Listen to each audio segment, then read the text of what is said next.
आज एक बाज की छोटी सी कहानी के माध्यम से हम उन सभी माताओं से जुड़ने का प्रयास कर रहे हैं जिनका एक नवजात के जीवन में सबसे अहम भूमिका होती है। ऐसा माना जाता है कि बाज को आसमान की सबसे ऊंचाई पर उड़ने का शौक होता है। एक बाज जब चूजे के रूप में अपने माँ के साथ घोंसले में रहता है, धीरे धीरे उसका विकास होता है। जब उसकी माँ को ये बात समझ में आती है कि अब उसका बच्चा उड़ने के लायक हो गया है, तो अपने घोंसले की सारी आरामदायक चीजों को अपने चोंच से बाहर फेंक देते हैं। उनका आरामदायक चीजों को बच्चे के जीवन से दूर करने का ये उद्देश्य होता है कि जब तक हम हार्डशिप करना, चुनौतियों का सामना करना नहीं सीखेंगे, तब तक हम अपनी लाइफ में अपनी उपलब्धि को नहीं प्राप्त कर सकते।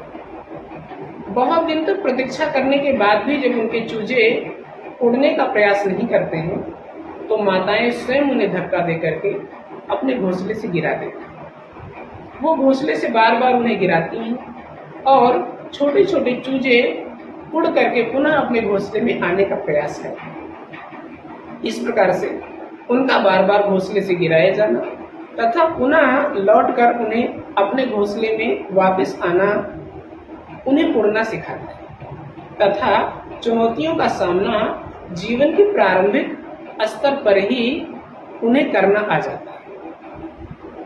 कहा जाता है जब बाज बूढ़ा हो जाता है, जब वो उड़ने के लायक नहीं रहता है, तो वो इसे नियति, अपना प्रारब्ध, अपनी किस्मत न मानकर इसके बाद भी वो अपना प्रयास करता है।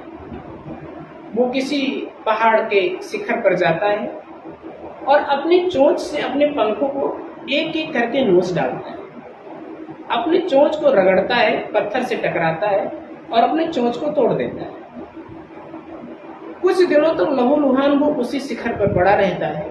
कुछ समय के बाद जब उसके नए पंख आ जाते हैं, उसके चोंच पुनः निकल कर आते हैं, उसके पंजे मजबूत हो जाते हैं, तो वह पुनः अपनी खोई हुई शक्ति को प्राप्त करके आसमान की ऊंचाई को मापने के लिए निकल पड़ता है। इस तरह से हम सब का मानना है कि जब तक हम कठिनाई का सामना नहीं करेंगे, जब तक हम चुनौतियों का डट कर मुकाबला नहीं करेंगे, जब तक हम अपने कंफर्ट जोन से बाहर नहीं आएंगे, हम अपने जीवन के न तो वास्तविक लक्ष्य को प्राप्त कर सकते हैं, न अपने वास्तविक उद्देश्य को समझ सकते हैं। और इस उद्देश्य की प्राप्ति में हमारे जीवन में सबसे अहम भूमिका जो निभा सकती हैं, वो माताएं हो सकती हैं। माताएं चाहें तो एक मंद बुद्धि के बालक आइंस्टीन को अल्बर्ट आइंस्टीन बना सकती हैं, और यदि माँ चाहे तो एक प्रतिभा संपन्न बालक को दुनिया का सबसे कमजोर बालक बना सकती है।